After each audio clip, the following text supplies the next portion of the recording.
Le mouvement extraordinaire des Gilets jaunes ne sera un succès que s'il pérennise sa victoire, donc s'il dote le peuple français d'un moyen légal et constitutionnel non seulement de contenir son gouvernement, mais encore d'imposer ses volontés. Que le gouvernement cède sur des miettes ne serait pour eux, les Gilets jaunes, qu'une victoire à la Pyrrhus. Une mobilisation sans pareil doit avoir un but élevé et ambitionner des mesures décisives.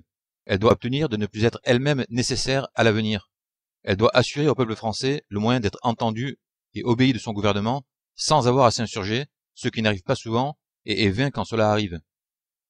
Bref, si les Gilets jaunes devaient obtenir une chose, une seule, ce devait être le droit, pour le peuple, de provoquer des référendums à volonté sur les sujets de son choix et que les résultats de ces référendums aient force de loi. Toutes les revendications possibles et imaginables, présentes et futures, sont contenues dans celle-là. L'inverse n'est pas vrai.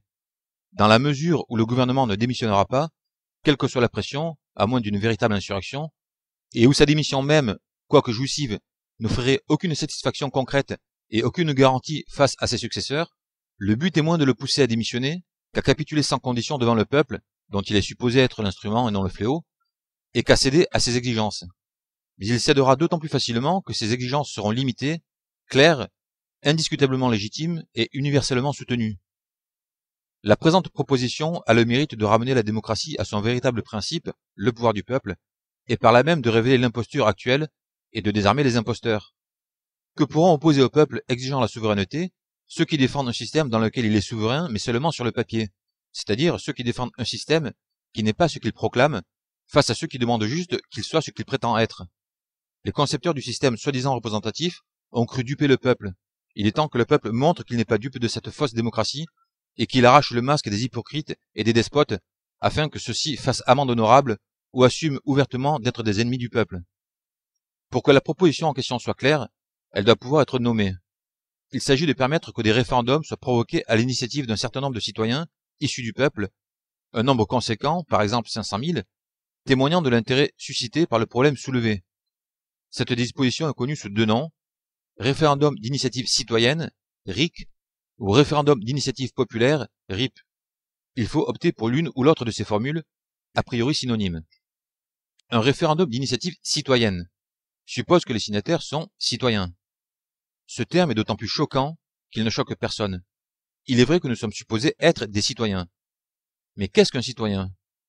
Un maître et un esclave forment-ils société? Sont-ils concitoyens? Non.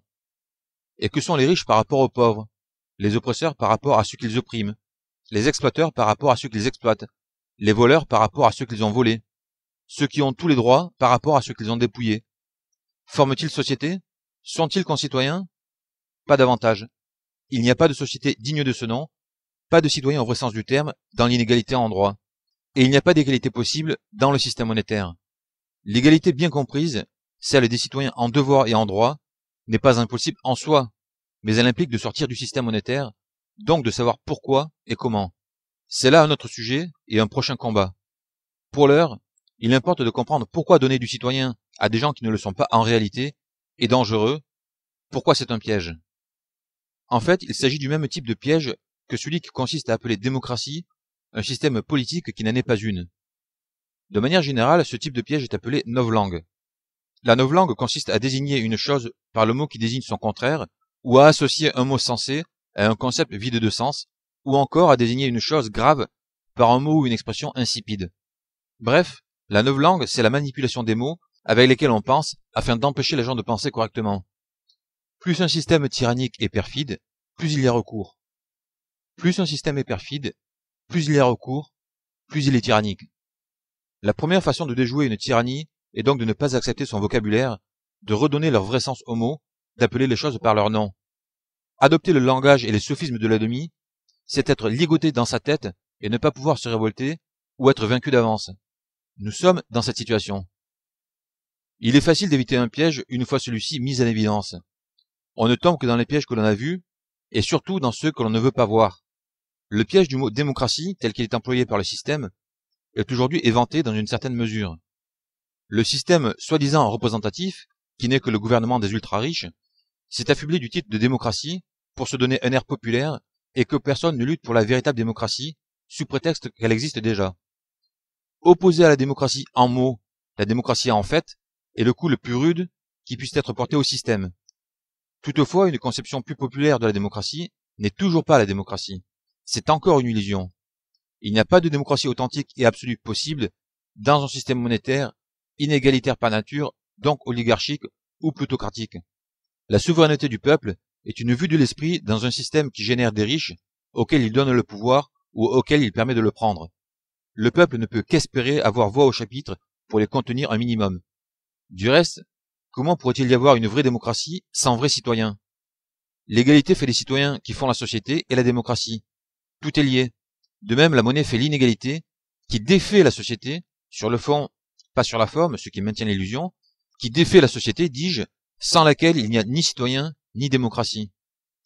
Il ne s'agit pas d'échapper à un piège pour tomber dans un autre. Il est utile de combattre le système au nom de la démocratie, mais il ne faut pas s'illusionner et croire que de ce combat sortira la vraie démocratie. Tout ce qui augmente le pouvoir et le contre-pouvoir du peuple va dans le bon sens, mais n'est qu'une étape. Même un système techniquement démocratique ne serait pas encore la démocratie, c'est-à-dire l'ère de l'égalité bien comprise, des citoyens dans toute leur dignité, de la cité fondée sur les principes de l'ordre social. C'est donc un piège que l'on se prépare à nous-mêmes pour demain que de parler à tort et à travers de démocratie et de citoyens, comme si nous pouvions vraiment être en démocratie, comme si nous étions vraiment des citoyens, donc sans savoir ce que sont vraiment la démocratie et la citoyenneté, sans savoir et en nous interdisant même de penser qu'il nous reste encore à renverser l'argent, au nom de l'égalité et de la patrie, pour les conquérir. Pour toutes ces raisons, qu'on les admette ou pas, il est préférable de parler de référendum d'initiative populaire. Populaire renvoie à peuple, comme le principe même de la démocratie. Gouvernement du peuple, par le peuple, pour le peuple. Le simple fait d'évoquer le peuple annonce donc des intentions démocratiques, ce qui, dans le cas présent, est justifié. Ceci étant, le mot peuple est relativement flou, ce qui, loin d'être un inconvénient, est précisément ce qui constitue son avantage. Selon une de ces acceptions, le peuple est l'ensemble de ce qu'on appelle les citoyens français. Il désigne donc, tant bien que mal, le corps politique. Ainsi, il dit ce qu'il faut et dispense d'employer ouvertement le mot citoyen qui, dans le contexte actuel, serait mensonger. Enfin, un peuple reste un peuple, quels que soient les rapports entre ses membres. Le concept est toujours pertinent.